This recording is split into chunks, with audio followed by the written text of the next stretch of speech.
Testing, 1 million, 2 million, 3 million. Well, you can always hear that anyway. When I came down today, it's been 54 years since I drove down what was then the Highway 6, the Cornhusker Highway, to come to Lincoln to school.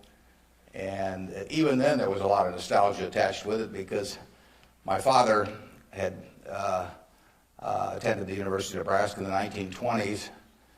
He was editor of the Daily Nebraskan, and one day a young woman from West Point, a student, came in to apply for a job as a reporter on the Daily Nebraskan, and my father not only hired her as a reporter, but he married her shortly thereafter. So both my parents attended here. My grandfather on my mother's side was here in the 1890s, and so a lot of good things have happened to me because of the University of Nebraska. I received a terrific education here. I was telling the dean the most valuable thing I learned here, but I learned a lot, but the most valuable was accounting, and we had a wonderful professor named Ray Dean. There may even be something named for him down here, isn't there? Yeah, he was, I'd been to the Wharton School, I went to Columbia Graduate School subsequently, and I took a lot of accounting courses, but by far the best instruction I received in accounting came from Ray Dean, and there's nothing more important. People ask me what they should take in business school, or even if they don't go to business school, what they need to know before getting in business, and I tell them, you have to understand accounting. It's the language. I mean, it's like being in a foreign country without knowing the language if you're in business and you don't understand accounting. So you want to get as comfortable with that as you are with the English language. It's made me a lot of money because I listened to what Ray Dean had to say 53 or 4 years ago, and have been able to understand what I was seeing on pieces of paper, what that told me about businesses, and the limitations of what it told me about businesses. But that's the way we invest. Yesterday I was in Knoxville, Tennessee, and we bought a company. We agreed to buy a company called Clayton Homes about a week ago. It's a big company in the manufactured home business. We agreed to pay $1.7 billion for it. I made that deal over the phone without ever meeting the people there, but I had seen enough through reading 10Ks, 10Qs, annual reports, but looking at figures, what they tell me in terms of the kind of people even running the place, the kind of accounting decisions they make and so on. I was able to make that $1.7 billion transactions over the phone. Yesterday was the first time I met the people, and their board of directors had actually approved the deal a week earlier. So it's, I couldn't have done that if I hadn't have, had a great time at Ray Dean's class 53 years ago. So if I'm going to tout one thing, aside from this particular leadership class, of course, if I'm going to tout one thing, I would tell you that get comfortable with it. It may not happen the first week or the first month in the class, but get very comfortable with accounting. So I run into CEOs periodically who really don't understand it. They try to bluff their way through, and you can see it in their faces. They're frightened almost when somebody hands them a balance sheet or an income statement. They really don't know what it means, and they have to count on somebody else. And that's something you shouldn't count on. We make all our acquisition decisions ourselves. We don't call in consultants or anybody. We don't call in investment bankers, much to their disgust. No investment banking fees in the Clayton Homes deal, because it's my responsibility running Berkshire to understand enough about our acquisition decisions to make them based on the numbers that I see and what I see there. This course, however, is about leadership, and I'd like to talk just for a minute about that, and then I'd like to really talk about whatever's on your mind, and we'll get questions. But leadership obviously it's a very simple thing in concept. My job as the leader of Berkshire Hathaway is to have visions and goals for the company overall, with a long time horizon attached to them, and then to get those goals accomplished through other people. That's what it's all about. I can't do it myself, so I have to know where I want us to get to. I have to see over the next mountain if possible, but then I have to get a lot of other people to look over that mountain with me and really do the job. I mean, they are the ones that get it accomplished. So it's getting things done through other people. Now, Berkshire is like many large corporations in certain ways, but it's really quite different in many ways. We have over 150,000 people now working for Berkshire Hathaway in dozens of companies throughout this country primarily, and even abroad a little bit. We have exactly 15.8 people in headquarters, and Deb Ray came down with me today, so we've only got 13.8 there today. And we're probably working just as well with those 13.8 as we would if Deb and I were in the office. But that's an unusual organization. I mean, we have dozens of operating managers, CEOs of their businesses, out there running them today, and they do it without any direction from the home office except for one very limited piece of direction that I give them, which I'll get to in a second. But we have these people, and they're an unusual group of people running these businesses because most of them have sold their businesses to us, and they're very, very wealthy. 3/4 of our managers do not need to work financially. They have no reason financially to work. Probably 3/4 of them are worth at least $50 million, and we have some that are worth in the billions. And yet these people jump out of bed every morning, and work, and they work weekends, and they love working. And why is that? And what's the key to that? Well, the key really is the same reason I keep working. I'm 72. I'm getting Social Security now, so I should be in Florida, pushing shuffleboard around or something of the sort. But I do what I can do. Anything in the world I want to do. But what I want to do is run Berkshire Hathaway. Now, why do I want to run it that way? There's a couple things. A, I get to paint my own painting. I go down there every day, and I feel like Michelangelo. They're working on the Sistine Chapel or something. Nobody else may think it's a great painting, but I get to paint my own painting. I do not have people second guessing me. I do not have people saying, why don't you use a little more red paint than blue paint? Why don't you paint a seascape instead of a landscape? I get to do my own thing. It's a form of creativity. It's exactly like somebody feels it's a professional golfer or somebody feels it's a painter. They're not doing it for the money, primarily. They're doing it because they like doing something well, and that it happens to be down the route of their talents. And the second thing I like, frankly, is I like applause. I like appreciation. So I like having shareholders who feel good about what I've done. I mean, I have a 96-year-old aunt,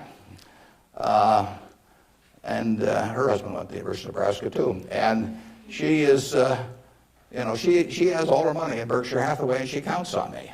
And she's out in Palm Springs now, and her whole net worth is in Berkshire.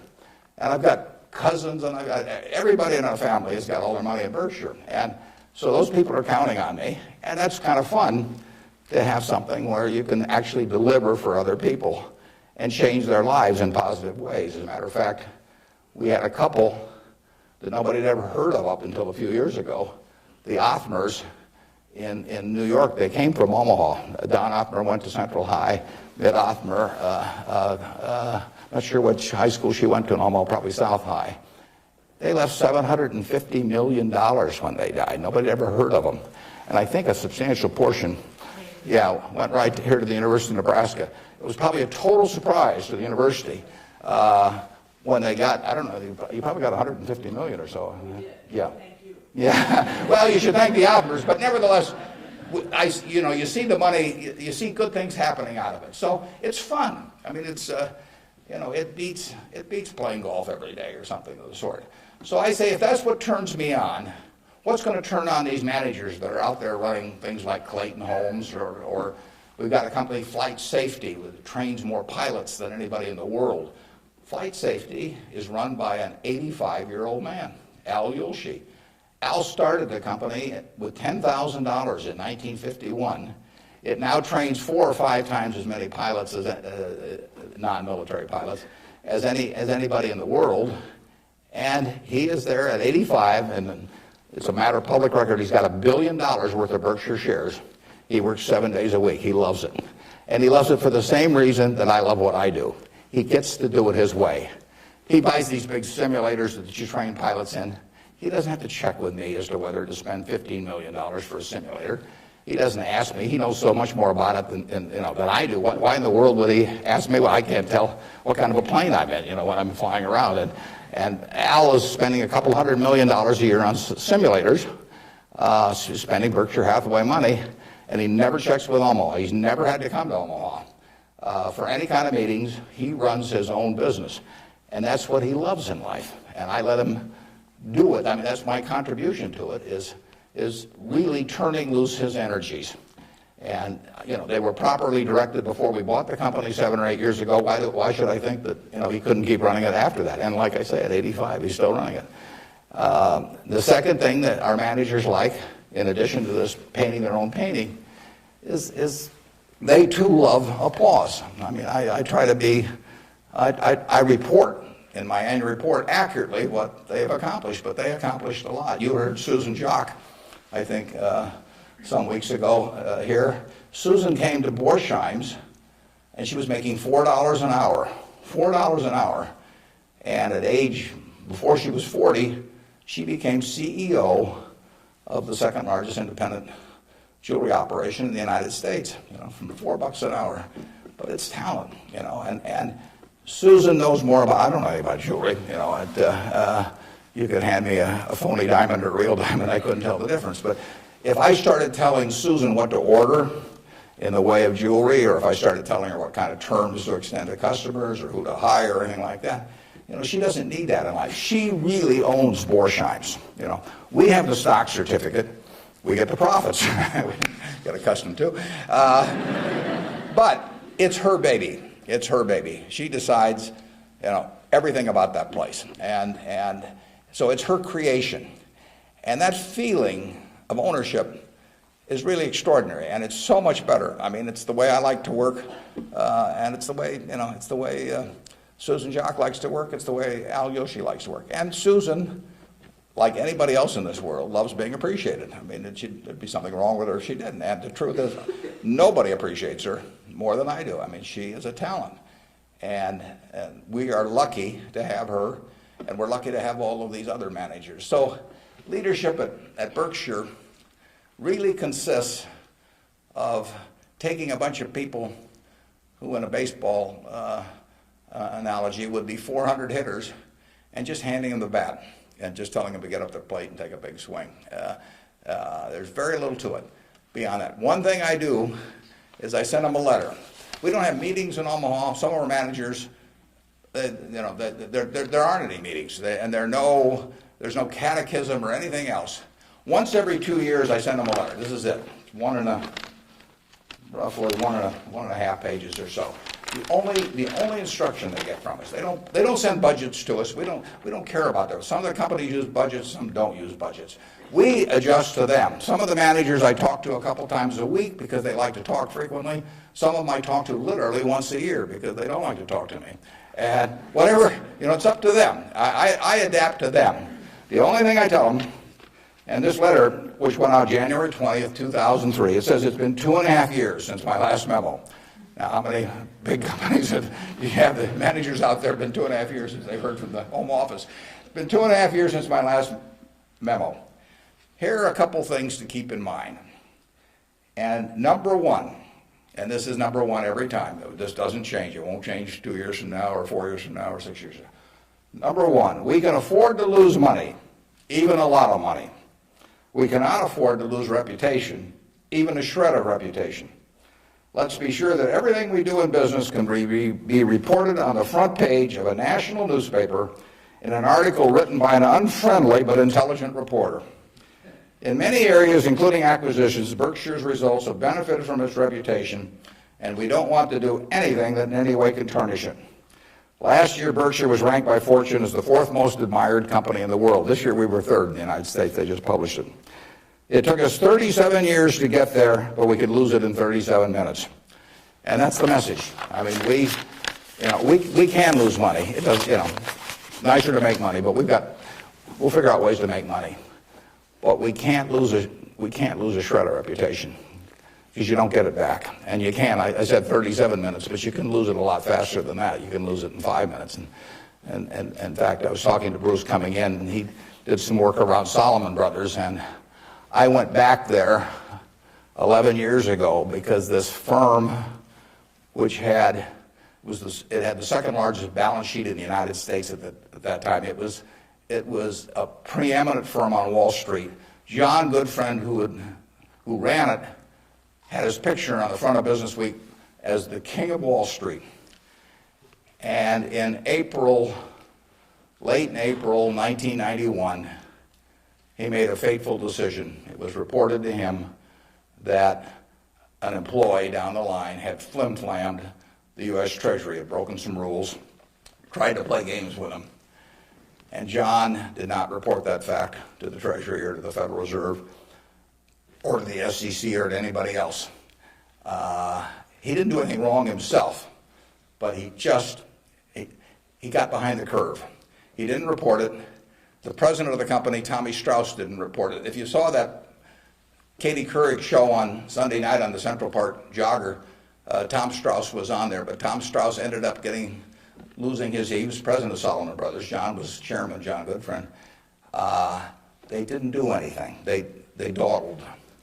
And after a few weeks, the same guy that had committed the terrible acts earlier, on May 15th, he did the same thing again at a Treasury auction. And now they were in this terrible pickle because they had known about this on about April 28th, that this guy was a bad actor, and they hadn't done anything. And now on May 15th, he does the same thing again. And now if they go, they start feeling if they go and talk about it, the people will say, well, why weren't you in here before? So they just kept trying to shove it out of their mind and do other things. And it came within inches of destroying the firm. It destroyed their careers. I mean, John Goodfriend had spent 30 years in Wall Street and had a fine reputation. The king of Wall Street was brought down by one simple act of omission.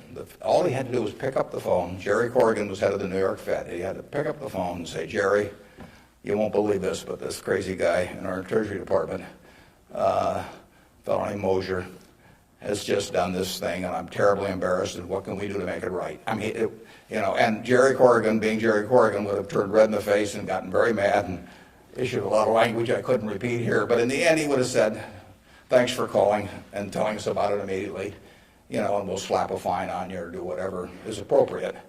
And the next day, the firm would have gone on fine, but John Goodfriend, actually, a perfectly okay guy, but he didn't act when it counted. And Tommy Strauss, who was number two, the same way. And later on, they were fined and in a certain way kicked out of the securities industry. And Salomon barely survived. 8,000 employees around the world had their future in real jeopardy because of that single act. So just apply the newspaper test. That's what I tell our managers. I could have a 1,000-page book of ethics. I could have all kinds of rules and hundreds of, but in the end, just all you got to do is think about, do you really want what you're doing put on the front page of the paper tomorrow to be read by your parents, by your spouse, by your kids, by your neighbors, by your coworkers? And if you're embarrassed about it, just forget about it. You're all going to do well financially. The nice thing about it is, you live in America in the year 2003. You don't live in Bangladesh. You don't live in America, of 1790 when it would. You live in a society which has a GDP of over 10 trillion, and you can just pick up the crumbs and you're going to do great. You've all got the qualities. It takes three qualities essentially to do well, and extremely well actually in this country. It takes intelligence. It takes energy, and it takes integrity. Now, everybody in this room has the requisite intelligence. You wouldn't be here if you didn't. I mean, it doesn't take 180 IQs, although I'm sure you all have those. But it takes reasonable intelligence. You're getting a great education. You've got the energy. That's why you've shown up in school. And it takes integrity. And I say, if you don't have integrity, we don't want to hire somebody that's got intelligence and energy if they don't have integrity. We'd rather hire somebody that's dumb and lazy if they don't have integrity, because they probably will never get around to cheating us or doing something. Last thing in the world I want is somebody that's lacks in. Mosher had intelligence and energy at Solomon. He was head of the government bond trading thing, and he had lots of intelligence and he had lots of energy, and he went to jail, and he almost brought down the firm. So, and integrity is absolutely an option. You may not be able to throw a football 60 yards, and you may not be able to run the 100 in 9.8. You may not be able to sink 3-pointers but you can choose where you stand on the integrity scale. You can't. You weren't born wired one way or the other. That is an absolute choice you make. And the heroes I've had in life have been the people that I felt stood out in that respect. My number one hero was my dad, but I've had other heroes, Tom Murphy, Ben Graham, people like that. And the reason I admired them was not because they were the smartest people in the world, although they were plenty smart. And it wasn't because they made the most money. That meant nothing. It's really because I felt they were the classiest people that I ever met in my life. I mean, I saw them behave over year after year after year in a way that I could write their story on the front page of any newspaper, and even in an unfriendly tone, and I could not do anything that would embarrass them in the least. They behaved extraordinarily well. And having the right heroes, is terribly important. You tell me who a 10-year-old's heroes are, and I can give you a pretty good prediction about how they're going to turn out. You want to choose your heroes very carefully, because you're going to look like them at some point, and you're lucky if you've got the right ones. I'll give you an aside, and then we'll get on to your questions. But it's something, you're not parents yet, most of you. But when you're a parent, you are the natural hero of your child.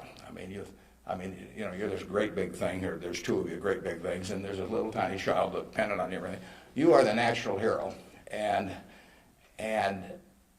anything they get to school, subsequently, or anything else, they're going to be shaped more by what they see in this behavior of yours toward them than anything that will impact them later in their lives. And if they want you to be the hero, you can destroy that, of course, and you've seen it done many, many times. But actually, if the parents are proper heroes, the child is about 90% of the way home, and you're lucky if you've had parents like that.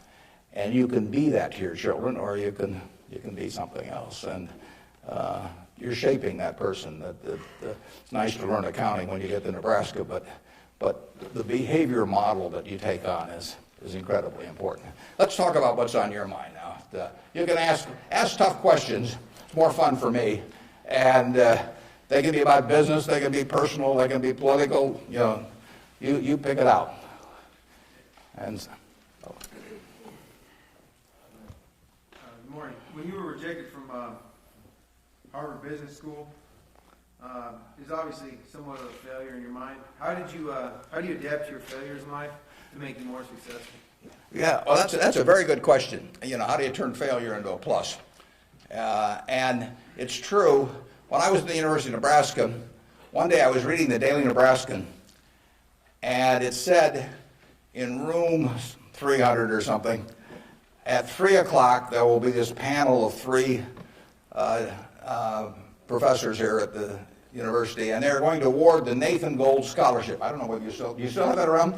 And at the time, it said it would give you $500 to go to the graduate school of your choice. I don't know whether it's changed in amount, but that was it. So I read this, and I went there to this room at 3 o'clock that day, or whatever it was, and I walked in the room, and there were the professors, and I was the only student that showed up. I mean, it really got to them. I mean, they were stuck. They kept waiting and looking at their watch and hoping there would be more candidates, but no one came in. So I won $500 by default. And those are usually my biggest triumphs when nobody else shows up. And so here I was. I had $500 to go toward it wasn't limited, any graduate school for a master's degree. So I applied to Harvard. My dad wanted me to. And I shortly heard from Harvard. And they said, go to Chicago and meet this fellow who interviews applicants from the Midwest. So I got on the train, and that's what you did in those days, and I spent about 10 hours on the Burlington going to Chicago. Then I transferred to another little interurban train to go up to this country day school where this fellow was the headmaster, and he was the big interviewer for Harvard. And I got there, and after about 10 minutes, he said, better think about something else. He come back later on. I was 19 at the time, and I looked about 12, and I acted about 8. So it was not a great combination. So he said, forget it. So I took the little interurban train back to Chicago, and I took the 10-hour train back to Omaha. And all the time I'm thinking, what do I tell my parents? It's kind of embarrassing. But it was the luckiest thing that ever happened to me. Because if I'd gone to Harvard, I would have gone to a 2-year business school. I instead applied to Columbia, where I could graduate in 1 year and get a master's degree. Luckily, that by the accident of it and being in the Nebraska National Guard, which did not get called up for the Korean War, I missed going in the Korean War. I got to meet Ben Graham, which had an enormous effect on me subsequently. And I probably got my wife that way because she was going to Northwestern. And I was able to put on sort of a full court press because I got out in 1 year. And otherwise, she'd have met some other guy. I mean, I got her before the competition showed up. And so it worked out wonderfully. It couldn't have worked out better. And that's been my life, basically. I mean, things, you will get some disappointments, but the future is what counts. It'd be fun if I knew every decision I was going to make was going to be perfect. It would not be as much fun. It'd be like playing golf and knowing you're going to hit a hole-in-one on every hole. You wouldn't play golf if every time you got on a tee, you just took a swing and the ball ended up in the hole. It'd be fun for a few days. You get on TV, but the game would not be any fun. So it's failure, and I wouldn't even consider them failures, but they're mistakes or whatever you want to call them. They're part of the game, and in the end, you go on, and we've made plenty of mistakes in business. We'll make plenty more, and the Babe Ruth, and for a long time, it subsequently got eclipsed by a few fellows, but he held the record for strikeouts. He also held the record for home runs and was the highest paid baseball player until the modern era came along. So it's part of the game. If you take big swings, you're going to miss sometimes. But the Harvard thing, you'll get a kick out of this. They invited me back to the 25th anniversary of this class to talk to them, and I went back. It was kind of embarrassing because this was the 25th reunion, and the class was talking about the next 25 years to these alumni that were back after 25 years. And my job was to talk about the next your financial future in the next 25 years. This was in, whenever it was, in the mid-70s. And right before me on the program, Masters and Johnson were talking about the next 25 years of their sex lives. So nobody stayed around for my talk. But that night at the alumni meeting, the fellow who was president of the class stood up and said, we're big enough to admit when we make mistakes around here, and we turn this guy down and throw him back in the water. And so now we'd like to make him an honorary member of the class. So they did it, and they voted, and everybody voted for it. And I stood up and I said, I recited the story that I told you. And I told him, I said, at the time I was kind of philosophical about this. I was young, and maybe my grades weren't that good or something. And so I took the rejection kind of well. But I said, now that I've met the people that got in the class, I'm really sore.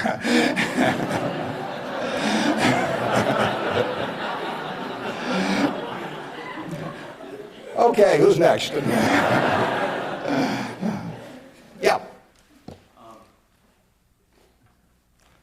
You can ask it, I'll repeat it. Okay. Yeah. I guess my question to you is, after you're dead, how do you want to be remembered, and how do you go about in your daily life ensuring that you're going to be remembered in that way? Yeah, well, really, I only want the minister to say one thing at my funeral. If he gets up there, and they play a few little hymns and everything, Maybe they'll play there is no place like Nebraska. That'd be great. I just want them to stay up there and say, my God, he was old. You know? I'll settle for that. But the truth is that to some extent Berkshire is my creation. So I would like people, to the extent that people regard that well, that's what counts. I mean, that's my painting. And I hope that people look at, I've been running it out for almost 38 years, just about 38 years exactly, and it means I only got another 30 or 40 to go. And I hope that that we have done some things differently than other corporations. We've operated on a different model.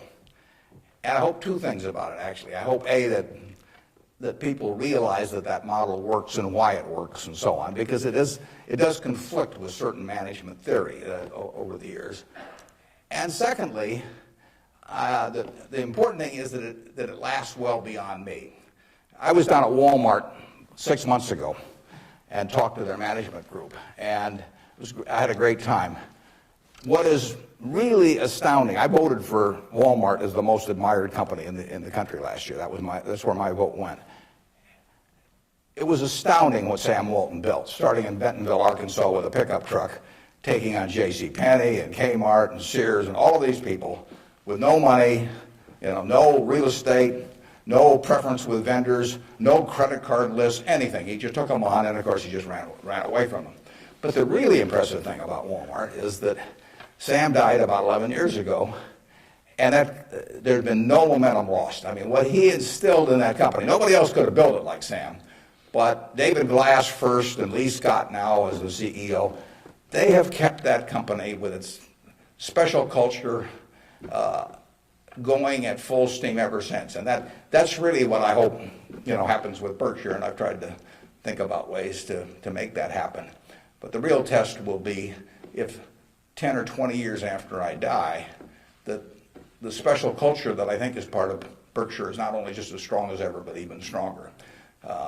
We have a situation at Berkshire where in 38 years, we got all kinds of CEOs out there running all kinds of businesses, 3 or 4 of them in Omaha.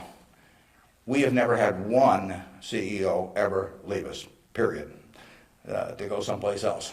I mean, I don't know that there's any place like that in the country. So it's been and we've never issued a stock option. You read in the papers that you got to have stock options to attract quality people, all that sort of thing. I mean, we've never had a share of them, and in the end, I don't know how many dozens of managers we're talking about, but no one has ever left for another job, and some have been offered way more money. In fact, Ajit Jain, who runs our reinsurance operation, probably could have increased his income 10 times, tenfold. Now, he's already making many millions, but tenfold. But he doesn't want to leave. And that is the culture that I hope we can maintain, and that's what I'd really like to be. If I've done anything to contribute to that, continuing after I die, that would be terrific. Of course, I actually plan to keep managing Berkshire after I die. You have to understand that. I have given all the managers Ouija boards. I've got these dark rooms they're going to go into, and I'll be there. Mrs. B at the Nebraska Furniture Park worked till 103 at Berkshire, and she's sort of our examples. And then she took off from work, and she died the next year. So it's very dangerous to quit as early as that. Yeah. Am I supposed to be calling on these people? Okay, good. How do you determine via your personal finances what organizations or foundations you give your money to? On personal finance, how do I handle them? Or? How do you determine where you make your donations? Oh, well, we've got there's a Buffett Foundation. Eventually it will have everything. I mean, basically everything I've made will go back to society. America's done it for me, and that's where it should go. I've got about an 8-page letter that the trustees have already seen. Incidentally, there's very few trustees. I don't believe in large groups of people making decisions. It gets to be, it sort of descends to the lowest common denominator. So there's only, maybe 5 or 6 trustees. Interestingly enough, not just by accident, but I picked the people who I trust in the most in terms of both their intelligence but also their quality to run it. After I have people I feel the surest of, a significant majority will be women. It'll be a woman-controlled foundation, and probably the largest foundation in the world at the time, but with a very small number of trustees. I have, in my letter, I tell them that I'm not going to give them any specific instructions as to what to do with the money. I tell them that their judgment above ground will be better than my judgment 6 feet underground. So in the end, I want them to do a couple of things. I want them to attack really big, important causes. I don't want them to give $1 million here and $1 million there and everybody that, that asks that they know and that sort of thing. So I don't want them doing things with an eyedropper. I want them to take very big swings. And then I want them to measure what they're doing by the importance of what they're doing as contrasted to the natural funding constituency for that. Now, taking the health field, you got the National Institute of Health spending billions and billions of dollars. You got all kinds of money going into medical research. It'd be crazy, in my view, for the Buffett Foundation to be engaged in medical research. It's not that the subjects isn't important, but there's already a huge funding constituency. It would be crazy for the money to go to Harvard or something of the sort. It isn't a fine educational institution, but you've got all of these people that give money to Harvard, and they've got a rich alumni base and all of that sort of thing. So I want the combination of a terribly important program and the lack of a natural funding constituency. Well, where do you find that? You find that with unpopular causes to quite a degree. Rockefeller felt somewhat the same way. It's interesting. He was the first major patron of any sort of black colleges in the United States. Now, if you think about it, black colleges had no funding constituency. Their alumni didn't have any money, basically, if you go back 75 or 100 years. So there wasn't any money coming in. People didn't, they didn't build great businesses and then leave tens or hundreds of millions of dollars to the institution. And it was self-perpetuating. And so Rockefeller stepped in, and he took a group of black colleges and funded them in a very, very big way. And I admire that kind of a decision enormously. Otherwise, nothing would have happened. And that's what I hope the trustees of the Buffett Foundation do. I was with Bill Gates last week, and I consider his foundation, he and Melinda together, because they're equal partners in it, I consider their foundation to be the most logical big foundation in the world. They're giving away about $1 billion a year. Now, Bill said to, and Melinda said to themselves, how do we save the most lives per dollar spent in the world? And they decided that in certain major medical areas, that what was being done abroad in many countries was zilch in terms of these things that were easily preventable by vaccines or various other things. And they decided they could save huge numbers of lives per $1 billion spent. But they'd be spending it, in places like India and Africa, where they would get no credit in the United States. No buildings with their name, no nothing. But that was their metric. And that's Bill's sole metric. He doesn't want to talk about, you can go to him with some proposition to stick his name on something, for $50 million. It doesn't interest him at all. It's a totally rational one, and he pours himself into it. He has educated himself on medicine, and particularly medicine outside the United States, in a way that I've never seen anybody. And I've got good news for you. This you should write down. On May 2nd, on public broadcasting, there will be a program where Bill Moyers is interviewing him, and Bill explains his philanthropic thinking. And I went there. It was taped at Columbia University, and in fact, you may even see me in the audience sitting next to Melinda. But it's going to be a great program. They took about an hour and 20 minutes, and it's going to get edited down to 56 or 58 minutes. But you will hear as cogent an argument for rational philanthropy on that program as you'll ever hear in your life. So it's interesting. That program came about because about 2 years ago, I asked Bill a question at a group I get together, something akin to what you asked him. I asked him to talk about the evolution of his philanthropic thinking. And there were a group of about 60 of us there, and he talked to us, and it was a fabulous talk. And I said, you got to get that out in the public domain somehow. So this thing with Bill Moyers does that. If I die tonight, all my Berkshire shares, which are 99% of my net worth, plus go to my wife. She dies first, hers go to me, and then it all goes to the Buffett Foundation. And it will then be active on a very big scale. And those are the guidelines. And who knows what those problems will be. I mean, it might well have been civil rights in the early 60s. I mean, the civil rights organizations, were not being funded by anybody. And I mean, money wasn't the big problem, but it was a problem in the civil rights arena. And there was no natural funding constituency for that.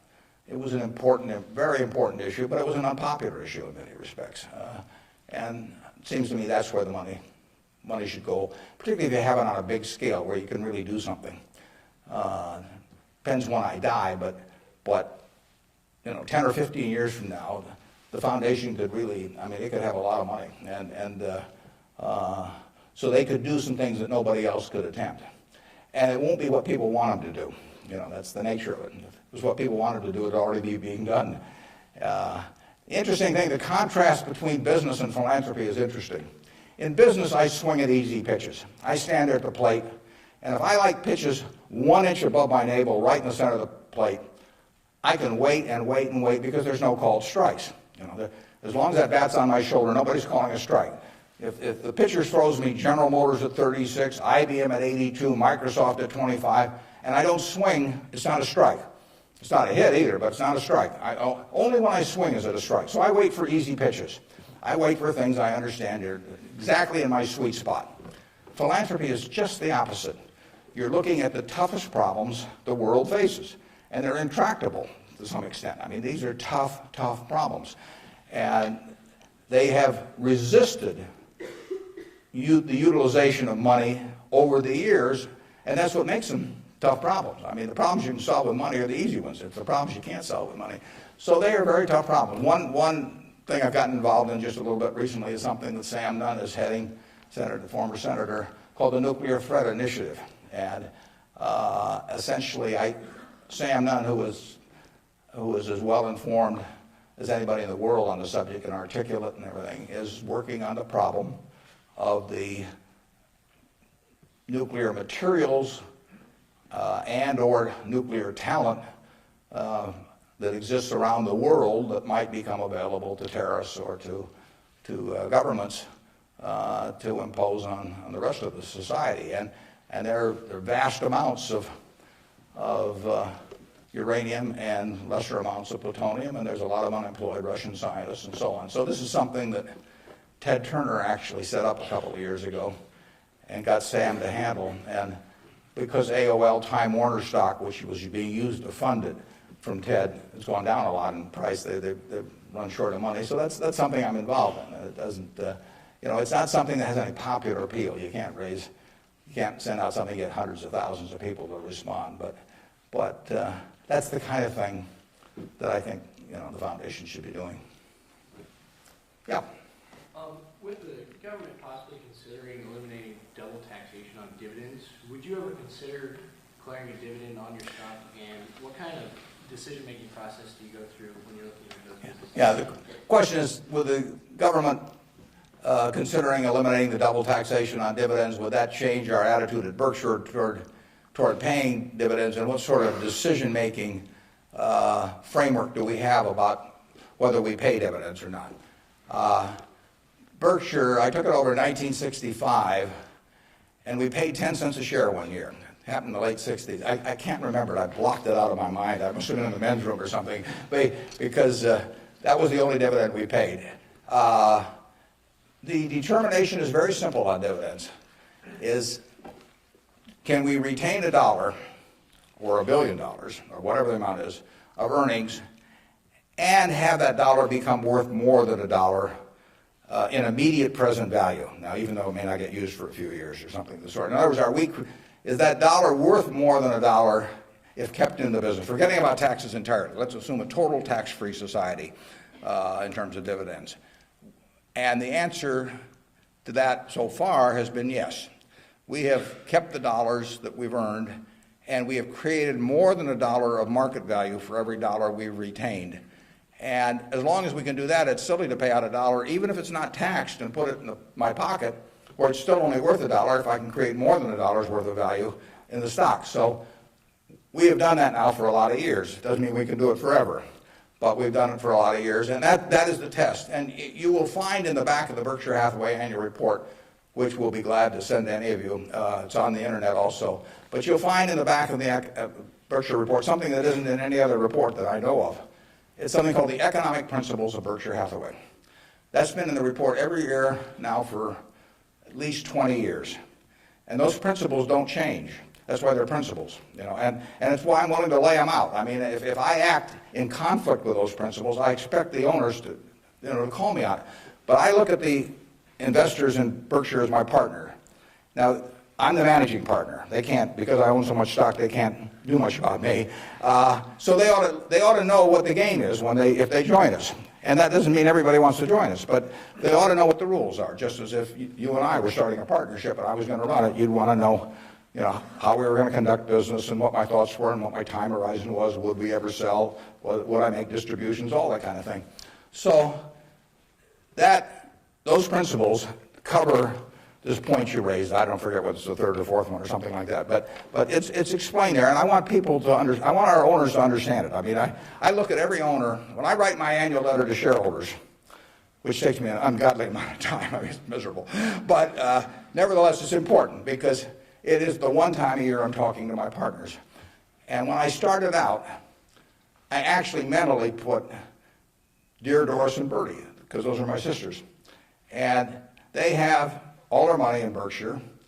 They're smart, but they're not financial types. I mean, they're not spending their time on that. And I essentially want to be talking to them as bright people who don't know a lot of financial jargon necessarily, but they're interested enough that they'll read a lot because they got all their money in it. So I don't have to worry about keeping it short or anything like that. If I'm talking about their money, I've probably got their interest, and I take that off at the very end, and then I take off Dear Doris and Bertie, and I put to the shareholders of Berkshire. But I want to tell them exactly what they're in. I want it to be just as if our roles were reversed. That's always the test. If Doris and Bertie were running the place, and I was living in Carmel, California, like Bertie is, what would I want to hear from them, the managers? And one of the things I want to hear is just exactly the question that you asked. What is your attitude about distributing money from the company? Because I get to make that decision along with the board of directors, and they don't. And some managements withhold money that really belongs to their owners because they like building a kingdom. Some of them, do it out of fear or anything like that. I think I'm doing it for a rational reason, and I want to explain that reason, but I tell them how to test me on that too, because I think I should be tested. And it's a very important relationship that really has deteriorated over the years, in my view, between management and owners. I mean, you've seen in the last 10 years a slippage, in my view, of the behavior of American CEOs. I mean, obviously, all kinds of exceptions, but it's very interesting because they're not crooks or anything, most of them. There's a few, and they've gotten a lot of publicity lately. But nevertheless, they have behaved as most humans do. They've sort of picked up the behavior of those around them. That's why it pays to hang out with people better than you are. I mean, if you hang out with people better than you are, you'll become better yourself. Everybody behaves better that's around my wife. I mean, even including me, starting from a low base. But she just has that effect on people, and other people pull you down. I mean, when I was in the National Guard and we would go to camp, in about an hour I was reading comic books. Pretty soon everybody's reading comic books. The language, every other word becomes some form of profanity. Everything. You just sink. Well, what happened to American CEOs in the 90s is that the behavior, the situational ethics, sort of caused behavioral norms to sink. I say it's a little like how Mae West described her career. She said, "I was Snow White, but I drifted." And American management drifted to quite a degree during that period. I think it's very important what that relationship is. People have given you their money at Berkshire Hathaway or any other company, and I'm a trustee for them in effect. And then the question is, they ought to, since I control the place, they ought to know the yardsticks. So if you do go to our website, go to the back of the report, and there's something that says economic principles, and we try to discuss everything that's important. And I tell them I'm going to put them in there every year so that they can, they can hold me accountable. Yeah. You talked quite a bit about flexibility in your many different companies and so forth. If you could elaborate a little bit on the personal qualities and professional qualities that you look in those executives that you place in those companies. Yeah, and the question is about the personal qualities we look for in the executives we place at our various companies. The first thing is we don't usually place them. I mean, they come with them. We don't have anybody to place. So I have the problem occasionally, if somebody dies, or to replace a CEO. But most of our CEOs came with the deal. Clayton Homes, which we're buying, comes with Kevin Clayton running it. We will put no one in there. He will run the place just as before. But in terms of the personal quality, when a seller comes to me with a business, whether it's Clayton or any of the others, Ike Friedman at Borsheim's, Mrs. B at Nebraska Furniture Mart, when they come to me, the first question I have to ask myself, because I'm counting on them to run the place, I have to decide, do they love the money or do they love the business? Now, there's nothing wrong with liking the money. I mean, they all like money, but they've got to love the business. They've got to have a passion for it. Because if I give them a whole bunch of money and they love the money and they don't love the business, no matter what they tell me, 6 months from now they'll be gone. I mean, they'll just all of a sudden say, why am I getting up at 7 in the morning just so I can send a lot of money to Omaha? I mean, it won't work. So they have to love the business. I mean, I want people with a passion for the business. I used to say that I had a one-line employment form, one-question employment form. The question was, are you a fanatic? If you answered yes, you got the job. Because I want somebody who's fanatic about their business. I mean, you want people that love teaching if you're in a classroom. If they don't have the passion for it, it doesn't work very well. So now, if they've got the passion, and our managers do, but not everybody would. The financial operators don't. We've never bought a business from an LBO operator or a financial operator. Because they don't give a damn. I mean, all they want to do is make sure your check clears, and they're gone. And it isn't going to work if we try to buy from them. So we buy from these people who love their businesses. And then really my job is just to make sure that I don't mess it up and create conditions that cause them to quit loving it for some reason. Because they come in loving it. Only I can mess it up. And they care about being treated fairly on compensation, but they don't measure it against everybody else. They don't have a lawyer they're negotiating with me. I mean, I don't have a compensation arrangement with any of these managers that can't be put in one paragraph. And then I go to other companies where they have a lawyer come in and there's 80 pages, and it tells what's happened, how much they get paid at severance if they end up going to jail. I won't deal with somebody that thinks that way. And that's fine. There's a self-selection process in terms of who comes to us. There's this invisible filter out there that causes the Claytons of the world, the Al Yoshis of the world, the Ike Friedmans of the world, the Mrs. B's of the world to come to us. When I made the deal with Mrs. B in 1983, Mrs. B had another offer from somebody else that was somewhat higher, and she just said, I don't care. She only owned 20% of the company. She had 4 children, they each owned 20%. She told them, I'm selling to Mr. Buffett. She always called me Mr. Buffett up till when she was 104. In fact, when I'd walk in the store, she'd say, here comes my new young boyfriend, which I don't get that a lot of places, I can tell you. But she built this thing. She came over here in 1921 or 2. She landed in Seattle with a tag around her neck. She couldn't speak a word of English. Said Fort Dodge, Iowa. She couldn't communicate. She just had the tag. The American Red Cross got her out to Fort Dodge. And for 2 years, she got no place because nobody spoke Russian or Yiddish, actually. And so she moved to Omaha just to be around some other Russian Jews who she could at least talk to. She learned the English language when her oldest daughter, Frances, would go to school and come home at night and teach her the words. And she started out and she started sending $50 at a time over to Russia to bring her siblings. She had 7 siblings, and her mother and father to get them over here. After 16 years, she brought all the family over. She saved $500 in 16 years, peddling used clothing, whatever. And she started in the restaurant furniture market with that $500. And it's now the largest home furnishings complex in the world. And it all came from the $500 and a very, special woman.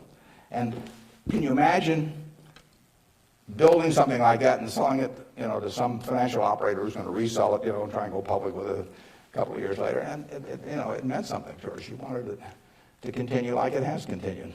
And those are the kind of people we want to attract. It isn't so much me selecting them, it's them selecting Berkshire. I mean, that's the key. And frankly, we've gotten to that position in this country where the people that do care about their businesses, good-sized businesses, there's no second choice besides Berkshire. We get them. They come to us. We had a woman, Doris Christopher, come to us last year.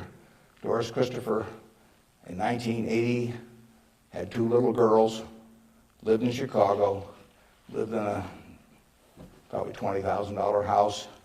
And she and her husband both worked. She's looking for something to do to make a little extra money. She thought about catering and decided that it would take her away from the kids too much. So she decided that what she knew best, though, was she'd been a home ec teacher. She knew cooking. And she knew the kitchen and what was useful to people. So she borrowed $3,000 on her life insurance policy. That's all she had. She went down to the merchandise mart in Chicago and said, what's the least amount of this utensil or that utensil a manufacturer would sell? Usually a dozen. And she took them home. And then she had the idea that she would hold these parties, essentially, in people's homes. And so she arranged with a woman in suburban Chicago to hold the first party. She almost turned back. She started driving there. She thought, oh, they'll laugh at me and I'll knock the stuff over and they won't buy it. But you do. She's very unsure of herself. But she went there. She sold, I think, $175 worth of goods that night. She sold me her business last year. And that business made $140 million pre-tax from this $3,000 investment. That woman had a passion for her business, and she understood her customer, and she loved her customers. She loved the people that worked with them. She got 67,000 associates. It's called the Pampered Chef. Some of you may have been to a Pampered Chef party. Almost 1 woman out of 10 in the United States bought something from us last year. And now, unfortunately, I have to acknowledge that she probably didn't understand accounting that well, but she understood her customer and she understood people, and she likes people. I met her one time, but when she wanted to sell her business, there wasn't anybody else to sell to as far as she was concerned. She came to Omaha. We made a deal in a few minutes. The compensation deal took us 15 seconds.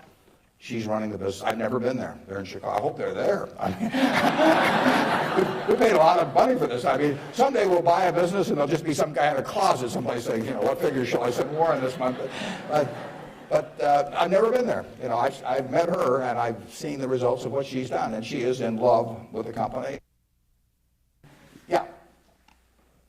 How do you intrinsically value the businesses that Berkshire acquires? How do I value the business that Berkshire acquires? Well, the first thing I have to decide when somebody calls me is valuing this business within my circle of competence. I don't know how to value Microsoft. I don't know how to value Oracle. I mean, if Larry Ellison calls me or Bill Gates calls me, and they don't. But if any of those, I don't know, or biotech or anything, I wouldn't know how to value it. I just, I'd wish them well and tell them, I think it's worth twice as much as they think it is, but I'm just not in the mood to buy today. I don't know. So it has to be within my circle of competence. My circle of competence is, businesses I can understand. And when I say understand, I don't mean understand how to use a computer or not use a computer in terms of a computer company. I mean understand what the economic characteristics of the business are and what the company's really going to look like in 5 or 10 or 20 years. Bill Gates will tell you that if he were investing, he would buy Berkshire rather than Microsoft because it's so much easier to understand what our businesses are going to look like, whereas he's in a business where you're going to really have to be doing things differently over time. So I know that Wrigley's is going to be the #1 chewing gum in the country. I know Snickers is going to be the #1 candy bar in the country 10 years from now. It's been the #1 candy bar for 40 years. You don't have to be very bright to understand that when people lay out 50 cents for something that they stick in their mouth, that they're not about to experiment. I mean, we try to look at businesses we can understand. Now, I got a call a year and a half ago from a fellow, I never heard of him, in Denver. His name was Craig Ponzio. Craig called me up, and never heard of him. And he said, I've got a business, that's your kind of business, and I want to sell it. Here's the reasons. Happen to do with health. And although I don't pay much attention to the reasons. And he said, it's the leading company by far in the custom picture frame business. And he said, let me tell you why it has what I call durable competitive advantage. That's what I call a durable competitive advantage. He said, let me tell you why it has it. He said, there are 18,000 people that frame pictures in the United States, little mom and pop operations. Every town, Lincoln will have a half a dozen, Alma will have a dozen, and they frame pictures. I go over to get a picture frame, I hand it to somebody, I say, I follow their judgment. I say, biggest thing I want is I want a good-looking frame, and I want it back soon. I want quick delivery. Well, with 18,000 people in that business and a zillion kinds of picture frames, nobody can carry a big inventory because they don't do that much business. I mean, it's not Walmart or something of the sort. Craig Ponzio graduated from a little school up in Wisconsin, went to work in a tiny little firm that made these things. 5 or 6 years later, bought the place when it was doing $3 million a year. Now does $300 million a year, and it totally dominates the wooden custom frame business. Why does it dominate it? It dominates it because it calls on these 18,000 people. It has a sales force calling on them 6 or 8 times a year, and it has 22 plants around the country that can get the frame that the custom framer orders 85% of the time. If they order it by 5 o'clock today, they'll have it by 3 o'clock tomorrow afternoon. Now, think of that coverage. That's what the customer wants. They don't care whether they pay $83 or $88 to get the thing framed. You've got something you want done, and you want it done fast. And that little custom framer, those 18,000 people, they want happy customers, and that means speed of delivery and certainty and all that. You couldn't build a distribution system to compete with us. I mean, just think of trying to build a distribution system starting from scratch that would take that business away from us. It can't be done. Well, Craig explained that to me in about 15 minutes. I'd never thought about the custom frame business, but I'd framed pictures or had people frame them for me, and I understood the power of that. That was a Monday. I said, I think we can make a deal. So he came on Wednesday. He came at 9 o'clock and he left at 10 o'clock. We've had a deal. I've never seen him since. He got the money promptly thereafter. He wasn't going to come to the annual meeting last year, but his wife was sick. He'll probably come this year. He's a good guy. And no one can knock us off in that business. Every time I buy a business, I say to myself, if I had $1 billion and I wanted to go in and compete with these guys, could I knock them off? If you gave me $1 billion and you told me to dislodge Snickers as the #1 candy bar in the country, I don't know how to do it. If you tell me I got $1 billion and I got to make it, or $5 billion, and I got to make it so that Wrigley's, Spearmint, Double Mint, Juicy Fruit, all of those get knocked off the top-selling gum list, I can't do it. Now, if you give me $1 billion and tell me to knock off all the ladies' apparel shops in Lincoln, I'll make mincemeat of them very fast. I mean, I have a very good business myself, but I can destroy that. And the real test is, can some idiot with a lot of money destroy the business you've got if he decides to compete with you? And we try to buy businesses where no matter who comes along, they've got this durable competitive advantage. Those are the 3 words that count. And you can make that. You may be able to make that decision about companies that I can't make that decision about. They have to be pretty simple for me. But we buy things that, we have Fruit of the Loom underwear. Are people going to quit wearing underwear? Well, who knows? But we sell 44% of all the men's and boys' underwear that goes through Walmart and all of the mass merchandising chains. We've got the lowest costs around. Fruit of the Loom is a name that's been around since 1850 or 60. If you can buy 3 pairs of shorts from us, or 6 pairs or whatever it is, for $5.50 and nobody's going to sell them cheaper, why are you going to buy anything else? So we'll own that unless we mess it up some way.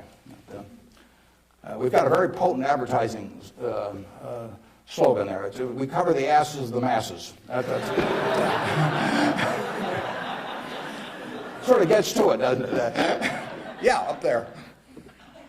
Yeah.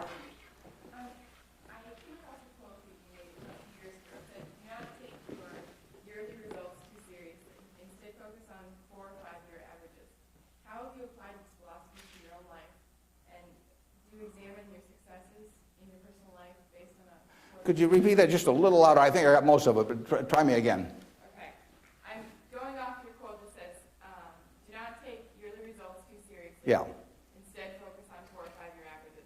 How have you applied this philosophy to your own life? Okay, yeah, the question is, since I say 1 or 2 years doesn't make much difference in business, but longer term does, how do I apply that in my life? Well, I could probably give you some terribly philosophical answer on it, but the truth is I get up every day and just do what I love doing. And I want people around me to have good experiences, but the truth is I don't spend most of my time thinking about that. I mean, I spend most of my time thinking about what can I do to keep Berkshire going the way it has gone.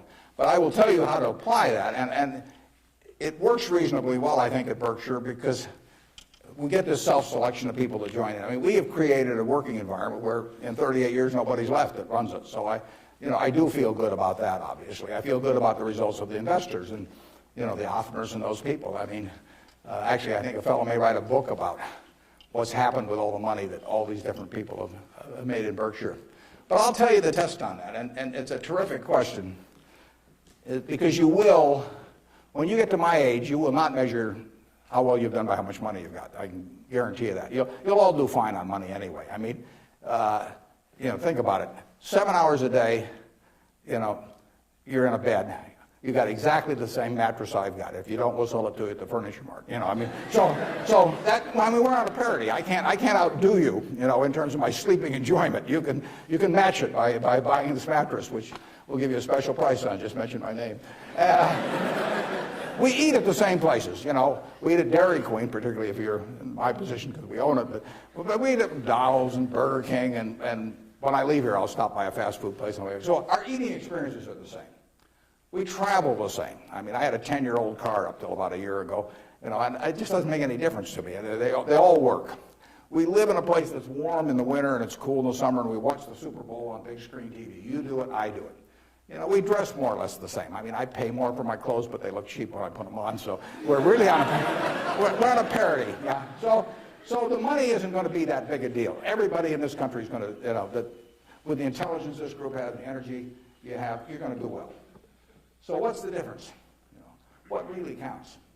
Well, I would say that you will measure. Health is enormously important, and that's a matter of a fair amount of luck. I mean, so I'm not shortchanging it. I'm just saying you can't do too much about that. But you will measure your success in life by how many, and extent, whether it's the people you want at 70 or whatever the age may be, you'll measure it by how many of them really love you, in the end. I mean, you can't buy love. I mean, it doesn't work. You can buy sex. You can buy testimonial dinners, you can buy your name on buildings, you can do all kinds of things. But the only way you get to be, love is to be lovable. It's kind of irritating, actually. If you got a lot of money, it'd be more fun to just write out a check for $1 million. So everybody, from now on loves me. But it doesn't work that way. And in fact, the only way is to be lovable. And I've got this friend who came out of Auschwitz and had at least one member of the family die there. And what is it now? It's 60 years later. She still, when she looks at people, it's a Polish Jew, when she looks at people, the question she asks herself in determining who she really trusts as friends, the one question in her mind is, would they hide me? Now, when you get to be 70, if you've got a lot of people that would hide you, you've had a successful life. I know people who have a tremendous amount of money, no one would hide.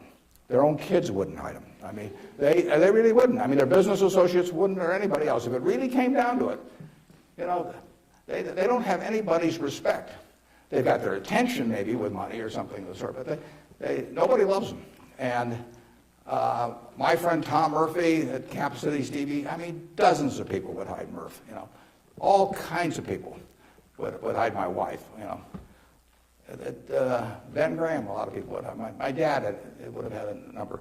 And then, like I say, that I can tell you people that everybody may pay homage to them, and the kids may put up with them and hope they don't change their will or something. But the truth is that nobody would hide them. And if you've got a lot of people that would hide you when you get to be 70, you will have had a very successful life. Okay, right in front. Throughout your life, what are some of your personal and career goals that you've set for yourself, and which ones have you accomplished, and which ones are you still going after? Yeah, just in terms of personal goals, or Just goals that you've set for your life that you've accomplished. yeah, well, I would, the truth is the main goal I've had has been at Berkshire. I mean, it might be more admirable to say that I was feeding the poor or something someplace in India, but it isn't true. I mean, it's been the focus of my life most of the time. The money will be, I think, used for very good purposes later on. I don't use any real amount of it myself, but actually somebody else was going to do most of that, and I picked good people to do it. But I've got 3 kids of which I'm enormously proud, and they like each other. They get, they do things together. They work, the family unit works extremely well. But my wife gets 99.9% of the credit for that. I mean, if you didn't turn out well under her, there's something really wrong with you. It's a life that's a lot of fun, but I do what I enjoy doing. I play lots of bridge on the internet because I like to do that more than anything else. I used to do way more reading. I do a lot of reading, but I used to just read all the time. Now I spend 12 hours a week on the internet playing bridge, and it's great. I will talk to the Microsoft Summit here in about a month, and I tell this group, and there's all these high-powered internet types, and I tell them, look, you guys are all failures because here I am, got all kinds of money, I've been fooling around with the internet now for 10 or 12 years. I spend 12 or 14 hours a week on it, mostly bridge, but I do, the Google searches, and if I'm writing a talk, I look up all kinds of information on it. I read the New York Times, the Wall Street Journal, 10 o'clock the night before, and all these things. And you guys are getting exactly $120 a year out of me. I mean, that is a failure.